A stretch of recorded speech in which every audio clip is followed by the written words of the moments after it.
With your favorite guest from the Oklahoma Archery Podcast. We got Andrea Waldridge here. They are Enid-based, and we want to let Andrea tell you all just a little bit about how she used to have a life, and then her kids started shooting archery, all of them, and then she got more kids shooting archery, and then, here we are. Here we are. Yeah. So tell everybody real quick about your youth team, and then tell them what's your position that you're taking over as. All right, great. So my youth team is Twisted Arrow, OK Archery. Started out, we were going to have my 3 kids, and it just grew like fire. We now have about 45 kids that are active in some level, and then we have probably 10 to 12 that are active all the way up to the national level and have traveled to, in the last few weeks we've traveled to Lancaster, Pennsylvania. That was quite a long drive. We've done Albuquerque. We had a pile of them in Foley, Alabama this weekend, and I've got one going to Vegas before we start heading. It just gets busier from that. I think we've got a weekend off, and then we head to Utah. So it's a lot. Coast to coast, new tires probably every 6 months. Had to get a new car.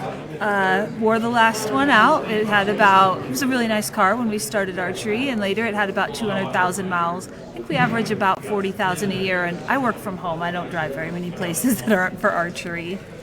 It does take a lot of time and effort, but what you've grown with this youth program in our state is absolutely amazing.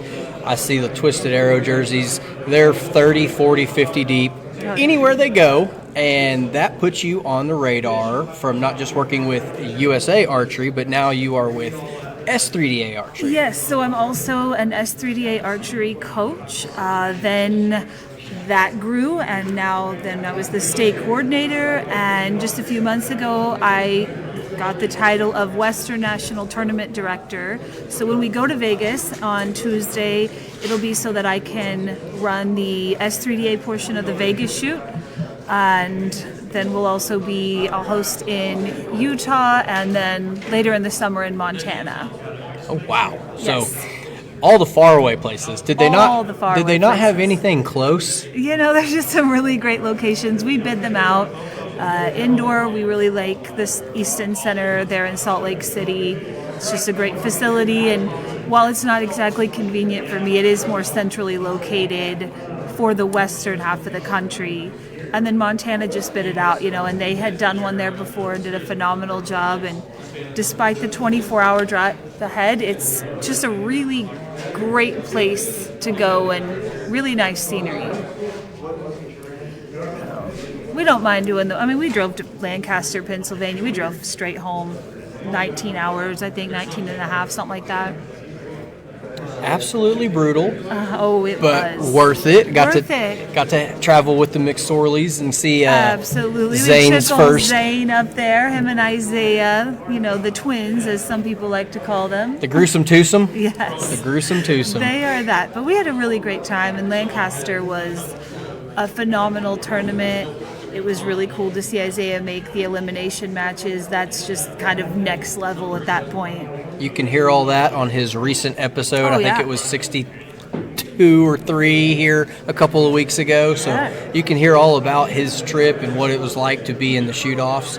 Tell everybody, if they've never been on an archery team, or if they have kids and they don't know about it, what's it like as a team? You don't have to go to all the big tournaments early on, obviously, but right. What's it like to join one? What's it entail? So you really just have to show up. We've got bows they can try. We've got bows they can use. That's one of the great things coming up here to Autry.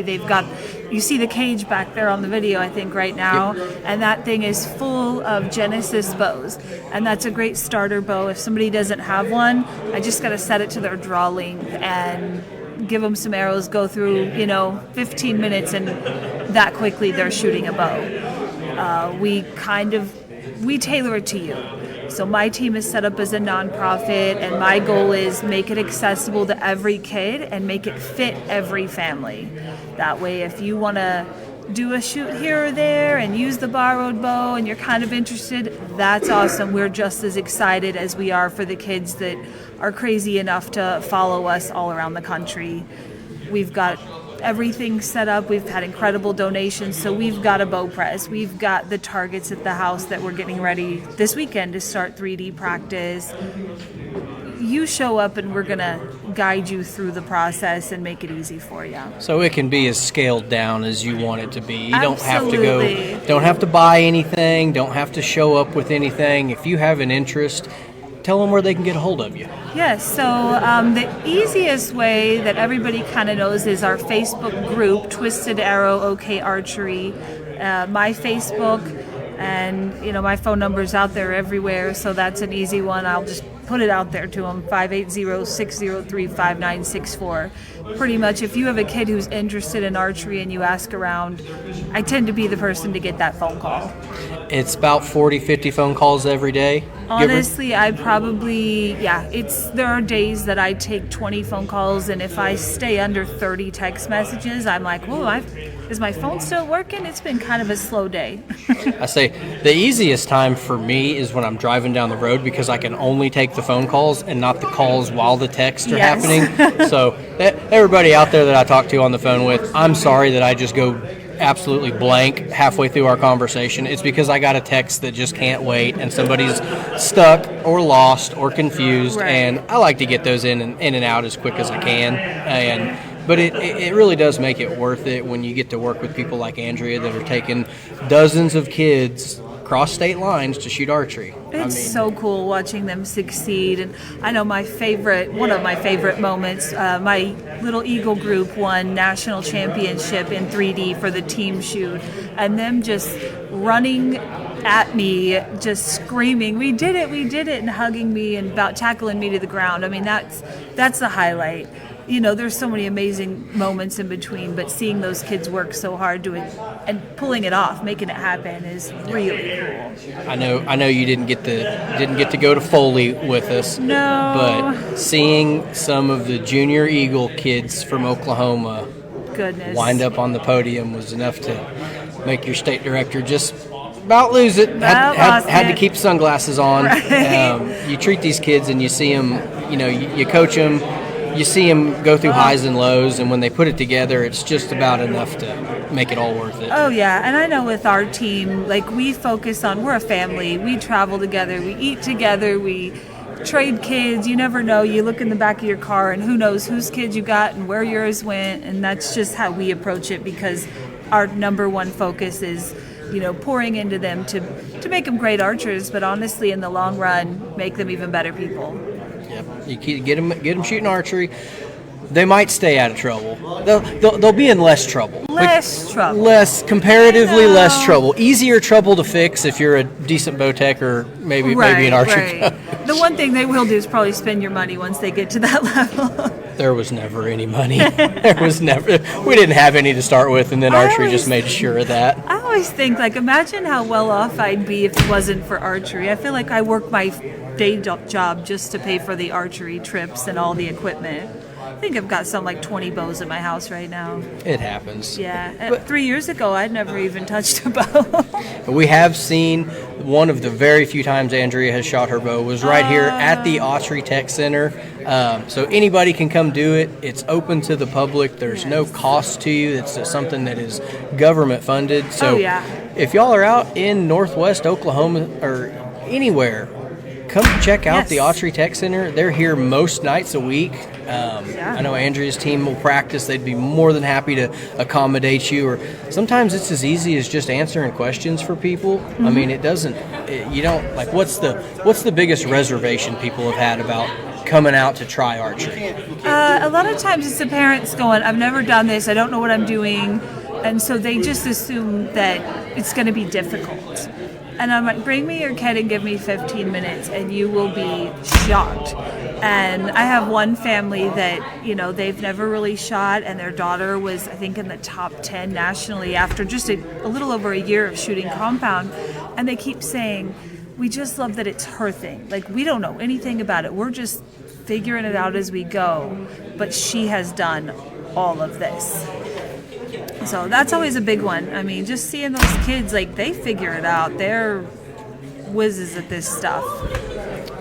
So what's the one event that you were looking most forward to this year? Archery-wise. Archery-wise, right now I'm pretty excited about S3DA Western Nationals for 3D and outdoor target in Montana. Okay. That's a big one for me. We usually take a big group. You can't beat shooting in the mountains. We're out there on a ski range. It's beautiful, and they just do a phenomenal job. And, a little nervous because this is my first year. I'll be the tournament director at that level, and so that's pretty cool to check out. And it's great for the kids, and that's going to be exciting for me as well. So what's it going to be like this year? Because last year when you went, you weren't putting the tournament on. I was not. So this year going to be a little bit different? It'll be a little bit different. One of the things that I have done, Carrie Wyand has gone and become certified as a coach, because when I'm there, I don't sleep much. I don't eat much. I am like running from one kid. I mean, I get a text. We were about half a mile away and straight up a mountain away from a kid that had an issue. And I don't run, except for when a kid needs me in archery, and I make that exception. So I'm going to be running the tournament. I'm not available for that. So I was like, we got to get some more people here. And Carrie jumped in. And I know she's going to be phenomenal as an assistant coach. She's got her kid involved. So that'll be nice, because I probably won't sleep for 3 days during that tournament. It's going to be the first one there and the last one to leave. And, everybody, there's always somebody with something to say and a complaint, and they'll be coming after me this year. Best advice I can give you. People are going to be okay with you ignoring them to a certain extent when a big tournament's going on. They realize you have 17 fires at any given moment to go attend to, and it's your fires, so better get after it. It is it's nerve-wracking because you want to see your friends, you want to chit-chat, and you want to see everybody. So it's hard. Yeah. It's hard to do the archery gig and coordinate a tournament at a high level and still be able to be that person. People want to talk to you. They want to show you a story, show you a picture, get a picture, this and that. And it's like you just feel like you miss so much when you're, you got to put your blinders on, head down, get it done. When the dust settles, if everyone's alive, we'll drive home. We'll drive home and we'll chat on the way. Yeah, I host a ton of tournaments, and I judge also. I'm certified through USA and NFAA.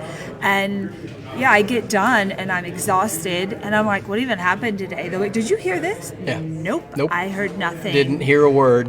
So always, first thing, hopefully Jason's with me so he can drive, and I can, hit the texting real quick and text all the mom and dads and tell the kids great job, check scores, but you're just out of pocket. So I went to a shoot maybe a month ago, and I was not running it. I wasn't judging, and I was like, oh wow, is this what it feels like? I forgot this feeling. And it was a nice reset and a nice refresh to what I had been doing.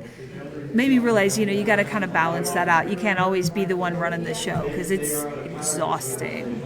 It is a lot. But I love it. It's so rewarding. I like having the chance to be out on the line with the kids and be the one that they, you don't get to see that when you're sitting back in the seats, what's happening up at the targets. Yep. I say Andrea is the one that put on not only the Frozen Okie, but the Joad series that everyone's been enjoying the last 2 years. So it's been really great. She's been at the middle of it. You might not have seen her at it. You might not have got to actually, interact or commingle, but, rest assured, we're there under duress, under pressure, being shot at from the trees in every direction. Absolutely. With no way of telling where it's coming from. My favorite is they've learned Andrea's happy when she's not hungry, so randomly snacks will show up on my judge's seat, and they say, "Is that a bribe?" I'm like, "No, they're just trying to keep me alive, keeping my blood sugar up and keeping me from falling asleep and nodding off." Yes, that blood sugar goes down, and old Wrangler always goes, "Jason, you need to feed her again. She's getting hangry." Even the kids have learned to take care of me because I'm happier that way. It is a lot, but you got people to fall back on. You got good people you got great parents, you've got great grandparents. Yes. One of her grandparents has bought a full-on travel van to haul. It's like a 15-passenger of some kind. Yeah, it's a huge van, and I'm sitting there one night, and he texts it, and he's like, "What do you think about this to be able to take the kids to archery?" And I thought, is he serious? And then the next thing, he's like, "I bought it." And then his wife texted me, did you hear what he did? And I mean, even when we went to Lancaster, he said, well, if you need a bigger van, come get mine. You can take it. And what a great thing to have every level of parents, grandparents, family that is so incredibly supportive of not just their own kids and grandkids, but the whole team. I mean, we really are fortunate in that respect. We've got a ton of support, and our kids are top-notch. You can't tell whose kids belong to who when we're all together. Everybody just assumes they're all mine. Well, go through them real quick. I mean, I know you just had a whole bunch of them come back from Foley, and right before that, you had. I know you put it out on social media, but while we got you here to brag on them, let's go through some of where these kids finished at big national tournaments. Oh my goodness, yeah, I'm gonna have to pull that up because they do so much and they're so incredible. It just blows my mind. So let's go back to Foley because that's the most recent one. I think we got to start with Jordy, and that junior eagle. And I gotta say, 2 weeks before target panic is real and it is rough, and I've seen it in a little guy like that. And then just the recovery all of a sudden, and goes and gets second at the first Pro-Am of the year. Yep. Unbelievable. Then Rylan, he's over in young adult Penn's male, and second Pro-Am he's ever been to, lands on the podium in third. I was texting with his brother as he was shooting his final 5 arrows, and I said, oh, he's going to make it. I woke up this morning with absolute confidence in this kid, and he's like, I don't know. I said, well, just get ready because you're sticking around for the podium. It's happening. Mackenzie Lau then pulled off 6th. Youth Open boys, I got to tell you, that's a tough class.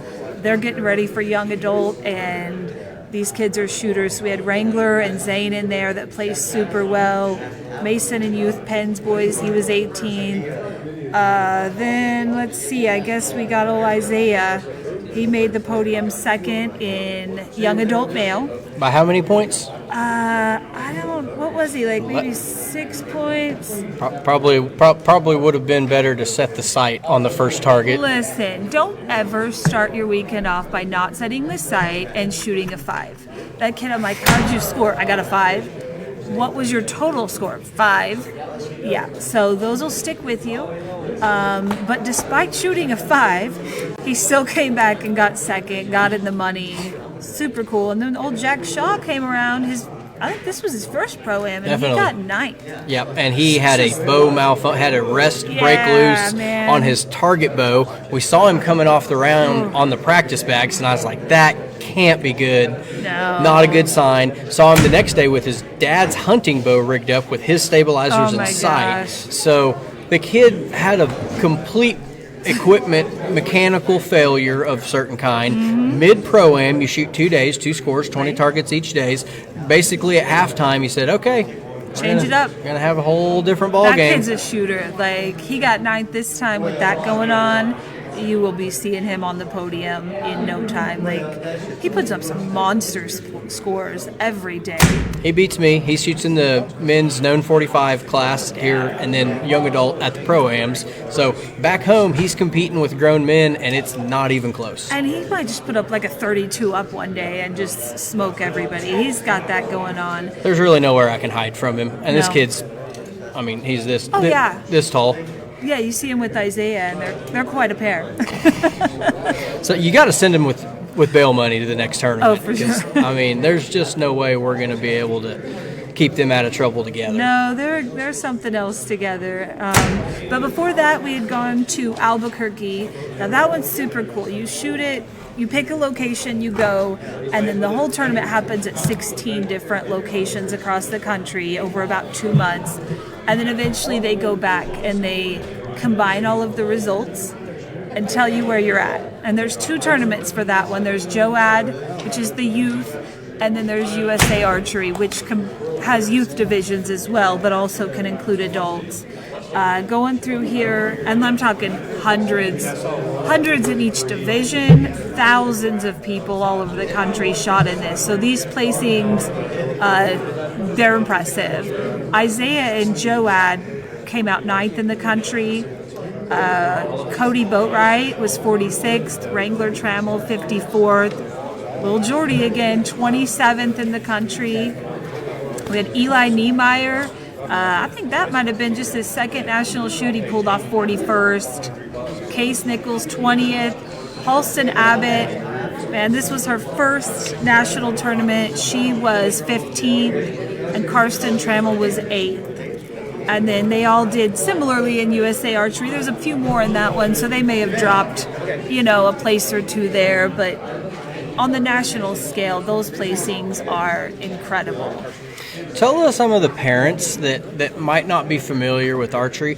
What are some of the benefits of taking kids to these big tournaments? Like, you're going across country, spending hundreds and hundreds of dollars. What's the benefit when you see them come home and compete at their local tournaments? Okay, so I'm going to use Wrangler as an example. He loves archery. He's very invested, working his butt off, and then we take him. He goes over to his very first pro-am last year. I think we were at Metropolis, and the first couple of days Isaiah's out there practicing, and Wrangler is hanging out in the house. The first day he gets out there, experiences the pro-am, and by the end of that day they're getting ready to load up and leave, and they're like, where's Wrangler at? The shoot's over, it's time to go home. He's out there in the yard practicing. After that, he's out there. They're like, oh my gosh, he went from practicing once or twice a week to 6-7 days a week. It's inspiring. It gives them just a sense of seeing all these other kids doing what they love and seeing how successful they are on the national scale. It's a huge motivator. And I'll tell you, one of my things isn't necessarily archery related, but I notice as much as we travel with our kids, the time you spend with them is phenomenal. Who gets to spend that much time with their teenage kid on the road, just hanging out, talking? I mean, you learn so much about them, you grow so much closer with them, and you get to be a part of what they're doing on such a personal level and with their best friends. And they meet kids from all over, and they're all so supportive of one another. I don't care if you're competing against them, you're still cheering them on. Yep. It's camaraderie, and that's most people in the archery community are going to be helpful. They're going to be there for you when it doesn't go good. I know we had a couple kids had I know Zane had a rest malfunction, and Jack. And we had our local Darton rep, Scott Hamlin, was out there middle of the practice range, working on his bow, taking it apart, restringing the ripcord, had to rethread it. Oh my so gosh. We're doing bow surgery in the middle of a national pro-am, and you've got reps out there that are working with kids that are 10, 12, 14 years old, taking time out of their day, taking time away from their bow, their round, seeing their friends. And that's what archery is really, really all about at the end of the day. It's like we want to share this sport with people. It's not about really beating people. At least it's never been for me, because that's just kind of the way it goes. Yeah. But it's somebody that's going to be able to, like, hey, I know what you're going through. I did it last year. It's kind of like you got to take the loop over that way. You got to do this, put a twist in it there, scooch that up, scooch that over, and boom, you're back. Yeah. So imagine everybody was a well-versed mechanic for every road trip. Like, you got 4 mechanics going cross-country and the car breaks down.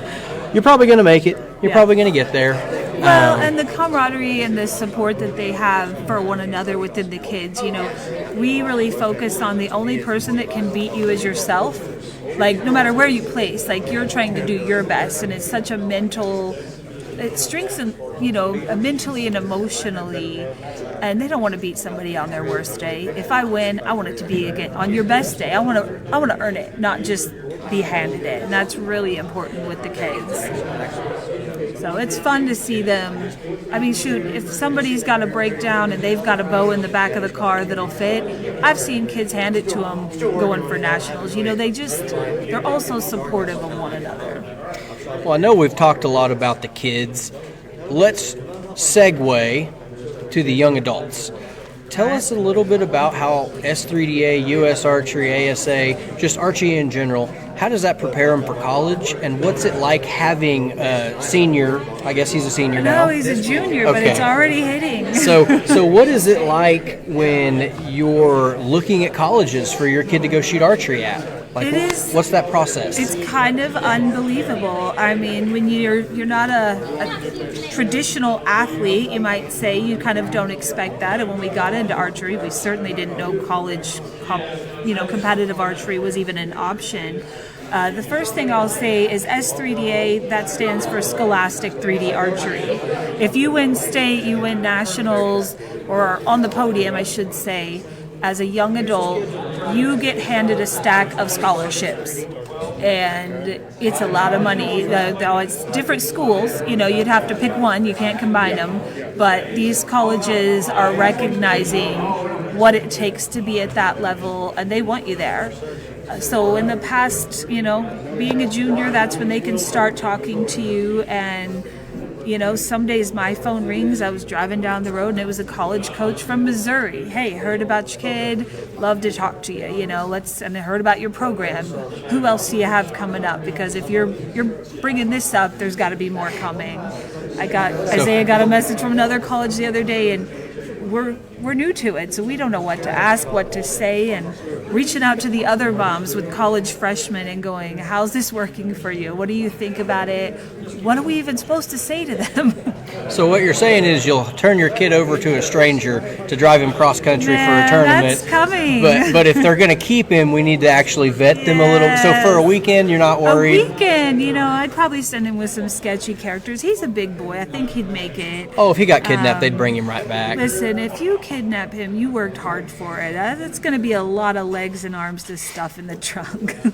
I told that to one of our parents. Lyndall Wood was talking about his son Rhett, and he's like, I got another boy that tournament fishes, and they got ball games and this and that. And I was like, by the end of the year, you're going to have so many parents that are ready to transport them for you that you're not going to have to even take them every weekend. And that's the kind of community we're here to promote. Like, you don't have to take a busload of kids every single weekend unless you're Andrea. Right. But there are other parents that you can lean on that are going to be spending the same money in gas, and it doesn't matter if they have one kid or four in their truck. You know what? That's why we got the van. Like, I've got a van, they've got a van. We're all just loading them up and taking kids. I've got Cody that I met them a year ago in November, and by the first weekend in January, loaded the kid up and took him to Albuquerque. Yep. He's traveled all over with us. When it's hard for parents to get away sometimes, and I'm going anyway, so throw him in the back and we'll find a way to make the equipment fit. So what's your favorite story been? The one oh hell moment, or the one that you didn't know if it was going to turn out okay but it did? What's been the one that's you're going to remember for years and years? Man, I tell you what, the worst moment was honestly the frozen okie. So I tend to be an overdoer. I'm a take care of everyone kind of girl, and I knew the week before I was very sick. Oh yeah. And I show up Friday and we go through it all, and I'm like, it'll be fine. It'll be fine if I can just stay upright, make it through Saturday, and that night, by Sunday morning, I could not lift my head off the pillow. We thought she was dead. It was close. We'd already planned the memorial tournament. They were like, well, we'll make her a nice, archery headstone. I was there with you. It was bad. Yeah, it was a rough weekend. I don't miss anything. Like, I go, it doesn't matter how sick I am, but that time got me, and I just thought, what are they going to do? I'm supposed to judge, I'm supposed to organize, I'm supposed to do all of these things. And despite that, Jason took me by the range, and against his will, I bullied him into it a little bit so that I could make arrangements for things. And they said, take your butt to urgent care. We've got this. And, that one I really got to give to the moms, because they jumped in, filled in every gap. It went seamlessly. And that's when I went, okay, I don't have to be everything to everyone. That's my personality. But there's all these other moms out there willing to just jump in and make things happen. But I still hated being gone. It broke my heart. And I was pretty heavily medicated at that point, watching scores and just trying to keep up with what was going on. It's a lot. It's a full weekend. You guys don't see all the things behind the scenes that they're moving targets in and out. It's like a range has all these targets, and we're going to move them out, move some different ones back in, because those are regulations. Oh yeah, you got to follow all the rules and all the regulations. And USA Archery, they're pretty strict on things being uniform. We, Johannes and I, just for the last JOAD series, moving the 3D animals out, they're not light, and then pulling the big wooden stands and the bales in, and it was just him and I lifting away. More hands make less work. Yeah, they said, well, I hope you brought the muscle. And I was like, well, it's just me, but, we'll make it work. Shout out to Ken over at Archery Traditions. Yes. He's been a champ through this. They've had the Frozen Okie. It was renamed the Sean Thompson. Well, it was Sean Thompson ran it with G-Pack, and then it's always been the Frozen Okie. But then, we've done kind of the memorial for him with the Sportsmanship Award. There you go. Which is always just the greatest thing to watch.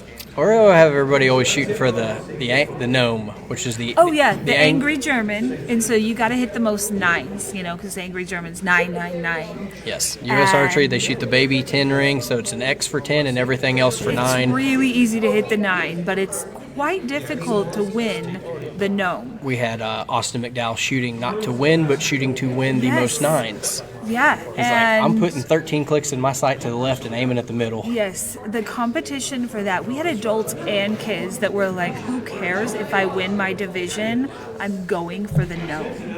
And I think we had I don't remember what went down, but we had 2 of them that ended up getting the gnome because, I was gone and left Samantha in the lurch to figure it out in a hurry.